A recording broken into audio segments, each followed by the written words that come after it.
Na nočnih tržnicah sem najraje jedel omleto iz ostrig, sladko arašidovo mlečno juho, dimljeno tapioko z rakci ter kitajsko svinjsko juho.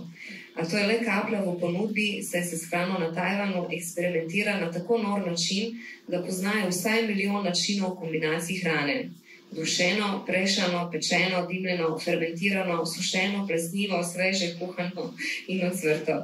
Vonjave nočnih tržnic na Tajvanu so nekaj nepozabnega.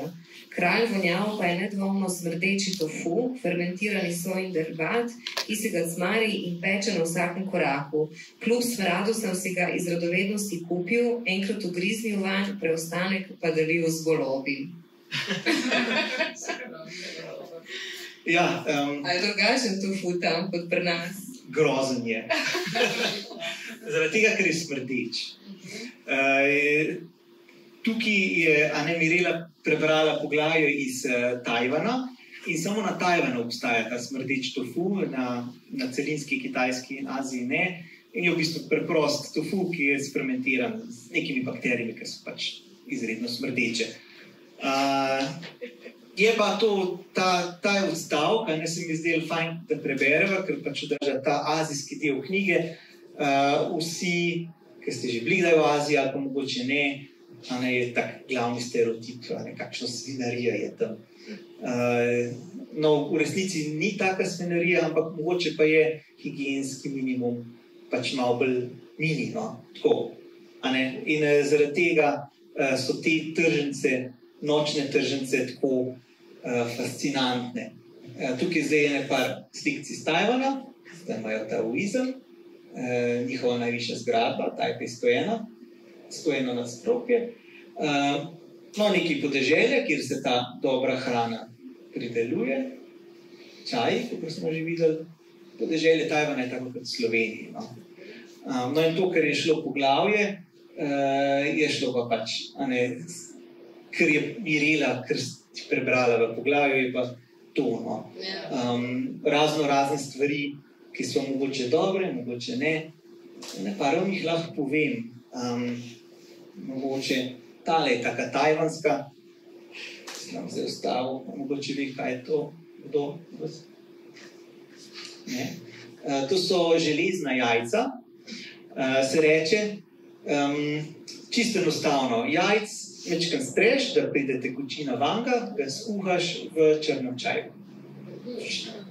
Tako, no, to je tak, kakor en tak, recimo lahko se ga kupi na letališčih, namesto kakšnega sendviča, no, ali pa čokoladke. Zato oni mogoče malo dlje živijo. Ali pa to mogoče, to je pa za ženske tale hrana. To je pa, gremo nazaj, tole je pa, ta desna je pa kača v šnopsu. Ja, kačevc. V šnopsu, ja. Oziroma, kakor je njihov sake. V primeru, da se to spije, ženska dobi lepo kožo. Ja. Pa halucinacije. Ne vem, kaj nisem probal. Ampak ja, to je za lepo kožo, recimo. No. Kaj od kače? Kača nima gub, ne? Nima gub, fino, tako gladko kožano. Ja, to imajo oni take. To so vse videti na teh tržnicah. Tale je tudi taka, no. To so pa plavuti od morskega psa. V zadnje čase tudi v medijih malo bolj izpostavljen problem. Jaz se v knjigi veliko dotikam ekologije, zaradi tega, ker je pač to moj interes. Jaz sem vred naravo, tudi diplomiral sem na to temo potem,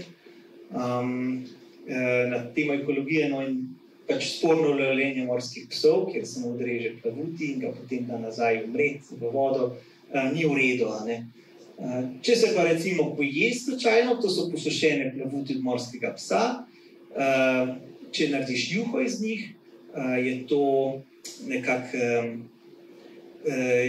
boš imel možnost, da boš v prihodnje uspel, recimo pred svojim, recimo če si v šoli, ti mami naredi pred testom, ali pa recimo mogoče pred poroko je ta juha in tako.